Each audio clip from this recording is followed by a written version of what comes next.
रवि और प्रिया, एक नवविवाहित जोड़ा, अपने नए अपार्टमेंट में जाने के लिए उत्साहित थे। कई सालों की बचत के बाद आखिरकार उन्हें एक ऐसा घर मिला था जो सस्ता भी था और आकर्षक भी। शहर के एक शांत हिस्से में स्थित यह एक पुरानी इमारत थी, लेकिन इसकी पुरानी दीवारों में कुछ ऐसा था जो उन्हें आकर्षित करता था। इसे देखते ही लगा कि यही वह जगह है जहां वे अपने जीवन का अगला अध्याय शुरू करेंगे। लेकिन वे नहीं जानते थे कि इस घर में एक गहरा राज छिपा है, ऐसा राज जो कई दशकों से दफन है। शुरुआती कुछ घंटे उत्साह में बीते। वे सामान खोल रहे थे और फर्नीचर सजा रहे थे। सूरज ढलने लगा था और लंबी परछाइयां कमरे में फैल गईं, लेकिन उन्होंने इस पर ज्यादा ध्यान नहीं दिया। वे थके हुए थे लेकिन खुश थे, और जैसे जैसे रात गहरी होती गई उन्होंने सोने का फैसला किया। जैसे ही वे बिस्तर पर लेटे, अपार्टमेंट में अचानक ठंडी हवा महसूस होने लगी। रवि ने इसे नजरअंदाज कर दिया, सोचते हुए कि यह पुरानी इमारत और कमजोर इंसुलेशन की वजह से हो सकता है। हालांकि बेचैन महसूस करने लगी। हवा बहुत ठंडी थी, अस्वाभाविक रूप से ठंडी, और ऐसा लग रहा था जैसे परछाइयां हिल रही हो, जैसे कोई उन पर नजर रख रहा हो। रात के बीच में एक हल्की आवाज अपार्टमेंट में गूंज उठी। यह धीमी और शांत कदमों की आवाज थी, जैसे कोई जानबूझकर धीरे धीरे गलियारे में चल रहा हो। रवि करवट लेकर आधी नींद में था, लेकिन उसने इसे लकड़ी के फर्श की सामान्य चरमराहट समझकर खुद को शांत कर लिया।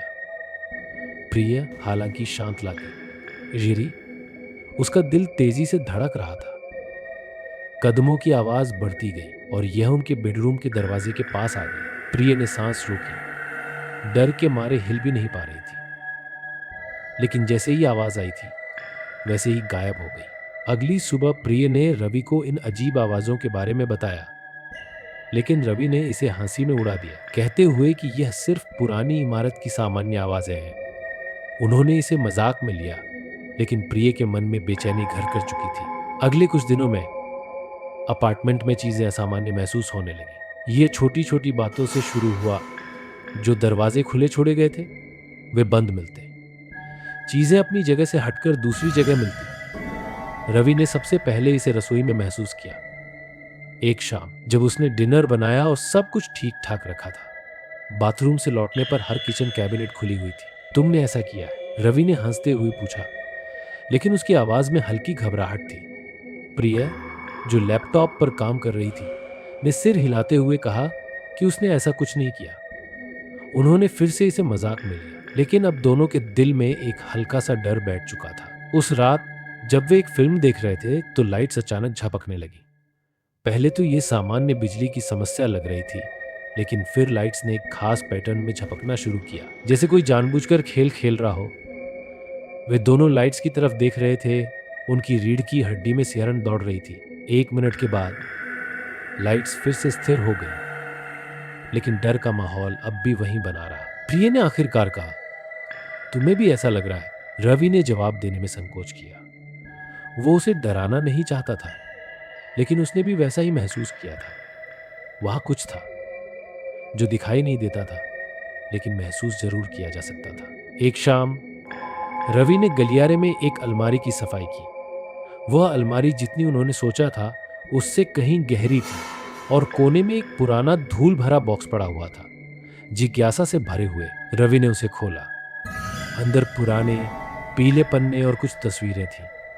ज्यादातर तस्वीरें उन लोगों की थीं जो शायद वर्षों पहले इस इमारत में रहते थे, मुस्कुराते हुए चेहरे जो अब अतीत बन चुके थे। लेकिन एक तस्वीर बाकी सभी से अलग थी, एक महिला की जो उनके अपार्टमेंट में खड़ी थी, लेकिन उसका चेहरा धुंधला और डरावना था, जैसे उसे जानबूझकर खरोंच दिया गया हो। उसकी आकृति भयावह थी, कैमरे को घूरते हुए, मानो किसी गहरी नफरत से भरी हुई हो। फिर दस्तावेज थे।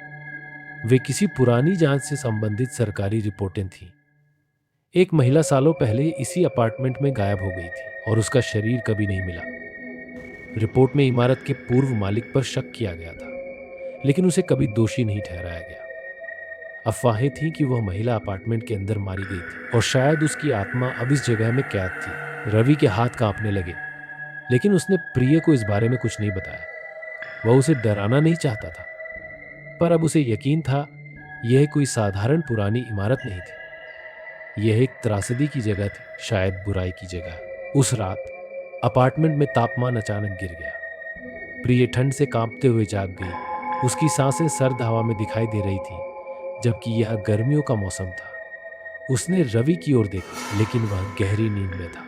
तभी प्रिय को एक हल्की आवाज सुनाई दी, जैसे कोई औरत धीरे धीरे रो रही हो। पहले तो उसने सोचा कि यह उसकी कल्पना है, लेकिन फिर आवाज तेज हो गई, मानो कहीं गलियारे से आ रही हो। यह किसी औरत की सिसकियों जैसी थी। उसकी आवाज में दर्द और हताशा साफ महसूस हो रही थी। प्रिय बिस्तर पर सीधी बैठ गई। उसका दिल तेजी से धड़कने लगा। उसने रवि को पुकारा, लेकिन वो नहीं जागा। रोने की आवाज अचानक बंद हो गई और फिर से कमरे में सन्नाटा छा गया।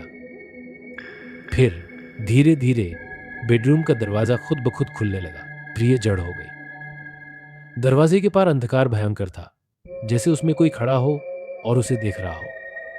प्रिय घबरा गई, लेकिन उसने हिम्मत करके दरवाजे की ओर कदम बढ़ाया और उसे बंद करने की कोशिश की। लेकिन जैसे ही उसने दरवाजे के हैंडल को छुआ, उसे महसूस हुआ बर्फ जैसी ठंडी उंगलियां उसकी उंगलियों को छू रही थी।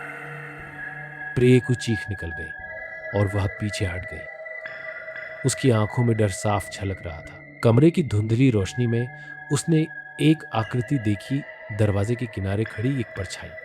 वह हिली नहीं, उसने कुछ कहा नहीं, लेकिन उसकी मौजूदगी ने पूरे कमरे में डर फैला दिया। प्रिय चीख पड़ी और रवि जाग गया। लेकिन जब उसने लाइट जलाई तो वह आकृति गायब हो चुकी थी। रवि ने उसे सांत्वना देने की कोशिश की, लेकिन उसे भी अब साफ महसूस हो रहा था कि कुछ भयानक हो रहा था। अगले कुछ दिनों में अपार्टमेंट में अजीब घटनाएं और बढ़ गई। लाइट्स लगातार झपकने लगी, सामान अपने आप इधर उधर हो जाता और अजीब आवाजें पूरे अपार्टमेंट में गूंजने लगी। रवि और प्रिय दोनों अब भयभीत थे। उन्हें हर वक्त महसूस होता कि कोई उन्हें देख रहा है। एक रात रवि ने हॉलवे में एक कैमरा लगाने का फैसला किया, ये देखने के लिए कि आखिर क्या हो रहा है। उन्होंने उम्मीद की कि यह कोई तकनीकी समस्या होगी, लेकिन जो उन्होंने कैमरे में कैद किया वो उससे कहीं ज्यादा डरावना था। कैमरे में दिखी परछाइयां दीवारों पर घूम रही थी, जिनका कोई स्पष्ट स्रोत नहीं था। लेकिन सबसे खौफनाक हिस्सा तब आया जब कैमरे ने एक आकृति को कैद किया। वही धुंधली महिला जो तस्वीरों में दिखी थी, हॉलवे के अंत में खड़ी थी, सीधे कैमरे की ओर घूरती हुई। उसका चेहरा धुंधला और विकृत था, लेकिन उसकी मंशा स्पष्ट थी। वह क्रोधित थी और वो कुछ चाहती थी। वे अब और वहां नहीं रह सकते थे।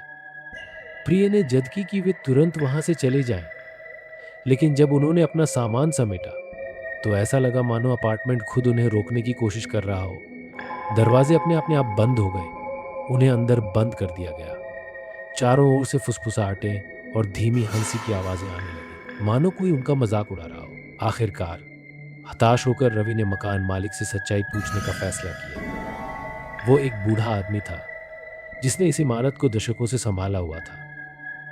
जब रवि ने उसे अजीब घटनाओं के बारे में बताया तो उसके चेहरे का रंग उड़ गया। उसने अनिच्छा से सच्चाई बताई। सालों पहले वास्तव में एक युवा महिला इस अपार्टमेंट में गायब हो गई थी। मकान मालिक उससे प्यार करता था, लेकिन उसने उसे ठुकरा दिया था। क्रोध और जलन के क्षण में उसने उसकी हत्या कर दी और उसका शव अपार्टमेंट की दीवारों में छिपा दिया। तब से उसकी बेचैन आत्मा वहां भटक रही थी, उस पर बदला लेने के लिए। रवि और प्रिय सिर्फ इस श्रापित अपार्टमेंट के नवीनतम शिकार थे। कई लोग पहले भी यहां से भाग चुके थे और कुछ तो हमेशा के लिए गायब हो गए थे। जब रवि यह भयानक सच्चाई सुन रहा था, प्रिय ने उसे अपार्टमेंट से फोन किया। उसकी आवाज डर से कांप रही थी। कुछ बहुत बुरा हो रहा था, पहले से भी बुरा। रवि दौड़ता हुआ अपार्टमेंट की ओर गया, लेकिन जब वह वहां पहुंचा, दरवाजा नहीं खुला। अंदर प्रिय की चीखें गूंज रही थी और लाइट्स लगातार झपक रही थी। उसने दरवाजा पीट पीट कर खोलने की कोशिश की, लेकिन ऐसा लग रहा था कि इमारत खुद उसे रोक रही है। फिर अचानक सब कुछ शांत हो गया। सन्नाटा। दरवाजा आखिरकार खुला और अंदर अपार्टमेंट खाली था। प्रिय गायब हो चुकी थी।